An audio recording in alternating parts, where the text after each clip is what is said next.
Hai, perkenalkan nama saya Ramadoni dari jurusan fisioterapi.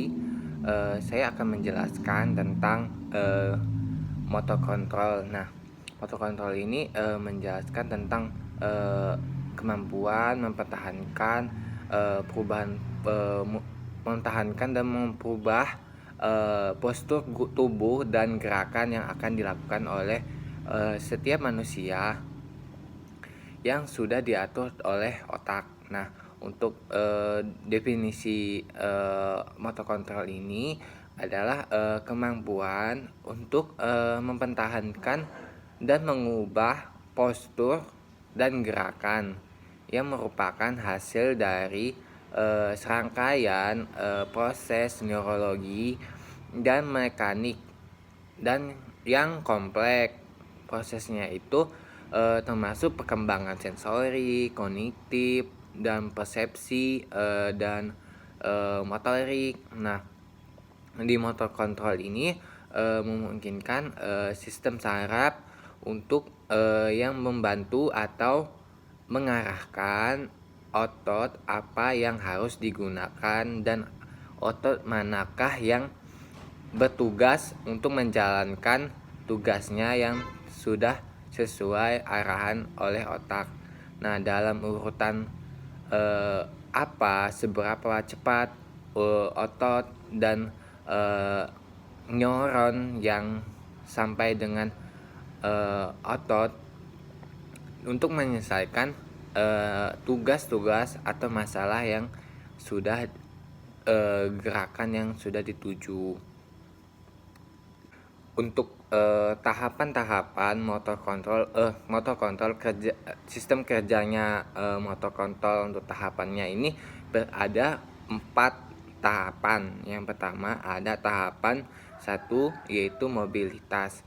Nah, mobilitas ini yaitu ketika gerakan dimulai pada orang dewasa untuk mobilitas mengacu pada ketersediaan rentang gerak untuk mengambil posisi tubuh dan adanya aktivitas unik dalam motorik yang memadai untuk memulai gerakan. Nah, tahap kedua ada stabilitasi, yaitu kemampuan untuk mempertahankan posisi dalam posisi normal atau mantap dalam postur anti gravitasi yang menahan beban, yang disebut juga kontrol postural atau postural statis atau mobilitas terkontrol dalam postur.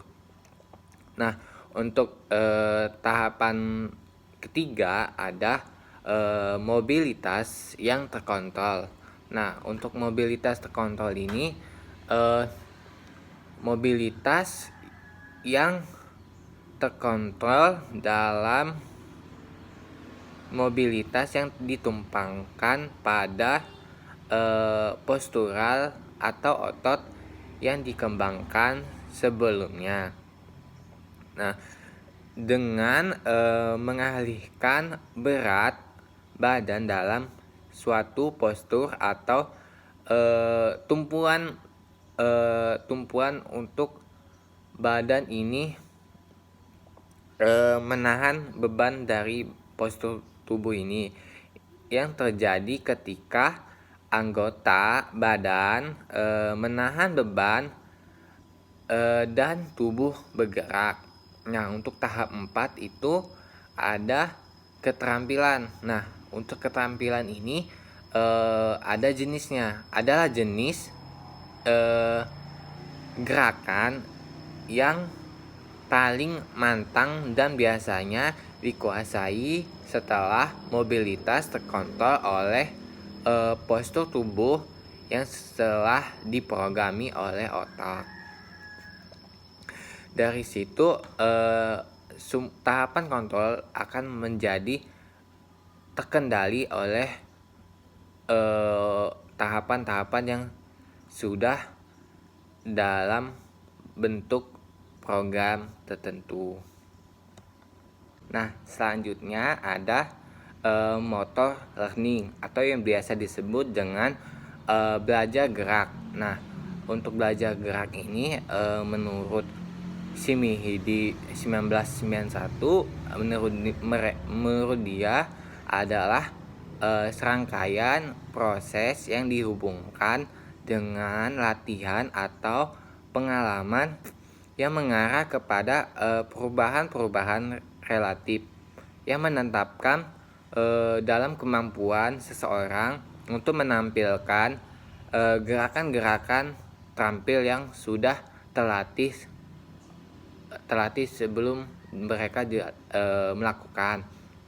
Nah, pada dasarnya ini menurut definisi dari Shimihide ini di atas mengandung 3 aspek, yaitu satu, yaitu belajar merupakan pengaruh latihan atau pengalaman pengembangan kemampuan yang berkembang tanpa dilatih. Yang kedua ada belajar tidak langsung termati atau ketika latihan langsung terjadi banyak perubahan dalam sistem yang terjadi di sistem saraf pusat. Nah, perubahan tersebut terjadi karena penganyaman berbagai kemampuan dan pengalaman gerak dalam situasi memori dalam otak. Nah, untuk yang ketiga, nomor 3 aspek ini perubahan yang terjadi relatif melekat, yang banyak perubahannya menampilkan terjadinya oleh sebab lain yang sifatnya sementara, misalnya kelelahan, obat-obatan atau kondisi lingkungan. Nah, untuk tahapan-tahapan belajar gerak atau motor learning itu ada tahapan verbal. Nah, tahapan verbal kognitif. Nah, maksudnya kognitif ini yaitu proses membuat keputusan lebih menonjol. Nah, yang kedua ada tahapan gerak yang memiliki makna sebagai pola gerak yang dikembangkan sebaik mungkin agar peserta didik atau atlet lebih terampil. Yang ketiga ada tahapan otomatisasi yang artinya memperhalus gerakan agar performa peserta didik atau atlet menjadi lebih padu dalam melakukan gerakan yang sudah terlatih sebelum itu. Nah, untuk perkembangan gerak normal pada bayi di usia 1 sampai 12 bulan, yang pertama ada tahapan itu kontrol posisi tubuh bagian atas. Nah, itu di umur sebelum 20 minggu. Nah, aktivitas yang biasanya dilakukan oleh bayi sebelum 20 minggu yaitu dalam kegiatannya itu biasanya dalam posisi telungkup, mengangkat dagu, ketiga ada mengangkat dada, dan keempat ada duduk di pangkuan. Nah, yang kedua ada tahapan untuk mengontrol postur tubuh, seluruh togok dan aktivitas tanpa bantuan. Nah, itu tuh biasanya terjadi 25 sampai 31 minggu. Nah, untuk aktivitasnya biasanya berguling ke samping dalam posisi tengkurap, bisa menggerakkan kaki seolah-olah seperti berenang. Nah, kedua ada aktivitas kegiatan duduk sendiri, tetapi itu terjadi sebentar. Yang ketiga ada kegiatan berdiri dengan bantuan, seperti dia memegang suatu benda untuk membantu bayi tersebut untuk berdiri. Nah, untuk tahapan yang ketiga ada usaha aktif gerak berpindah. Nah, biasanya terjadi di umur 37 sampai 39 minggu. Itu biasanya melakukan merayap dengan bertumpu pada perut ke depan atau ke belakang. Nah, selanjutnya ada tahapan gerakan berpindah dengan cara merangkak. Nah, itu biasanya terjadi di 42 minggu sampai 47 minggu. Nah, biasanya di aktivitas bayi itu tersebut melakukan pertama yaitu berdiri, berpegangan pada perabot rumah atau benda-benda yang mereka bisa pegang dan bisa membantu mereka untuk berdiri. Yang pertama ada yang kedua ada merangkak. Nah, merangkak dengan berjalan merangkak dengan tangan dan kaki dia. Yang ketiga ada aktivitas kegiatan yaitu berjalan dengan dibimbing, yaitu sambil dipegangkan oleh orang tua. Yang keempat ada mengangkat tubuh dengan berusaha berdiri, yaitu bayi tersebut dalam posisi duduk tetapi ingin berdiri. Dengan usaha dia berdiri dengan bantuan apapun untuk dia melatih dia berdiri dengan sendiri. Nah, untuk selanjutnya itu 62 sampai 64 minggu itu sudah terjadinya berdiri sendiri dan berjalan sendiri tanpa bantuan orang tua. Nah, untuk perkembangan kognitif pada anak di usia 1 tahun sampai 6 tahun itu ada perkembangan kognitifnya. Nah, untuk perkembangan di usia 1 tahun biasanya di usia ini si kecil ini dapat memulai menarik kesimpulan dan membuat asosiasi untuk menemukan solusi atas berbagai masalah yang dihadapi atau yang ditemukan di si kecil ini. Nah, perilakunya ini seperti meniru, biasanya mendominasi proses pelajaran pada usia ini. Nah, untuk perkembangan kognitif pada anak di usia 2 tahun ini biasanya si kecil ini mampu mengenali bayangan sendiri di cermin. Biasanya dia mengenali kayak mengatakan nama sendiri atau nama panggilan lain yang sering disebutkan. Ia akan memulai atau menyortir objek-objek yang membedakan menjadi beberapa kelompok, kayak misalnya ya mobil dan hewan. Si kecil ini biasanya berkomunikasi apa yang mereka lakukan dengan menggunakan kata-kata dasar dan suka meniru tindakan-tindakan yang dilakukan oleh dewasa. Nah, untuk perkembangan kognitif pada anak usia 3 tahun ini biasanya di umur 3 tahun ini memulai memahami konsep waktu dan mampu membedakan antara waktu sekarang, segera, dan nanti. Nah, biasanya memulai mengurutkan objek berdasarkan satu ciri seperti ya bentuk, ukuran atau warna. Untuk perlahan-perlahannya ini si kecil ini akan lebih memahami konsep ukuran, bentuk. Ya, misalnya benda ini ukurannya berapa, ini berapa senti.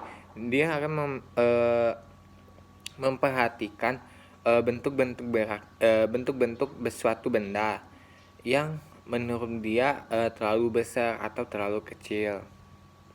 Nah, untuk perkembangan kognitif pada usia anak 4 tahun ini biasanya di umur segini ini keterampilan ini sudah memecahkan masalah. Biasanya lebih efektif memecahkan masalah, seperti misalnya ya memulai melakukan hipotesis, menguji, menganalisis, dan mengevaluasi setiap tugas-tugas yang telah dia lakukan.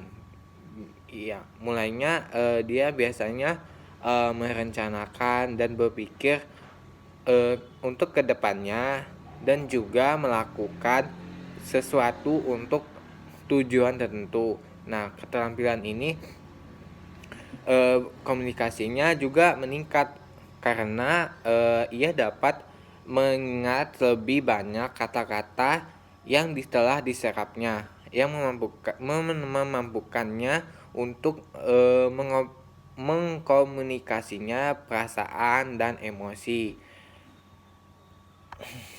Nah, untuk perkembangan kognitif pada usia anak di 5 tahun, biasanya dia di umur 5 tahun ini masa ke dalam sekolah, di mana ia mengalami pertumbuhan dan perkembangan yang cepat. Nah, dia biasanya terutama pada kemampuan berpikirnya. Si kecil ini makin penasaran dan ingin tahu, lebih mampu melakukan percakapan. Biasanya itu kosakatanya berkembang seiring dengan proses berpikirnya si kecil ini, yang tidak hanya bisa menjawab pertanyaan yang sederhana. Biasanya ini juga mudah dan logis biasanya, tapi ia juga bisa mengapresiasikan perasaan di dalam dirinya dengan lebih baik. Sebagiannya besar anak di usia ini nih menikmati kegiatan seperti bernyanyi, berirama, dan menyusun kata-kata. Biasanya juga si kecil ini bisa menghitung 10 atau lebih objek dengan mengenali setidaknya 4 warna dan 3 bentuk. Nah, untuk perkembangan kognitif di usia 6 tahun anak, yaitu di usia ini akan senang menjalani peran dan tanggung jawab yang baru. Mereka dapat memberikan perhatian yang lebih lama, namun tetap lebih memilih aktivitas yang struktur dan pasti daripada aktivitas yang memiliki hasil akhir yang berbeda. Nah, pada usia ini si kecil ini masih memerlukan banyak bimbingan dan banyak arahan dari kedua orang tua yang sering mengajukan pertanyaan untuk memastikan bahwa ia menyelesaikan tugas dengan cara memperbanyak bertanya kepada kedua orang tua. Nah, perkembangan kemampuannya ini, perencanaan dan menyelesaikan masalah akan membuat ia bersemangat untuk pergi ke sekolah dengan belajar membaca serta mengeksplorasi konsep baru yang ditemukan saat dia lebih mengetahui yang dia temukan. Sekian dari presentasi saya. Tadi adalah semenangkap saya dengan materi ini, yang saya dapat menjelaskan yang saya tahu dari materi ini. Terima kasih.